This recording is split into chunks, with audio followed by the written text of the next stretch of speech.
अष्टलक्ष्मी मम ग्रहे धनं पुरय पुरय नमः।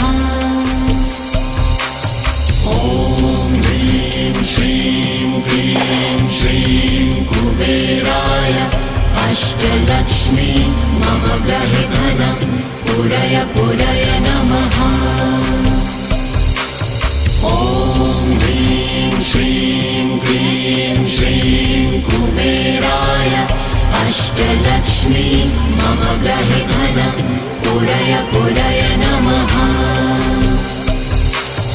ॐ ह्रीं श्रीं क्लीं श्रीं कुबेराय अष्टलक्ष्मी मम ग्रहे धनं पुरय पुरय नमः।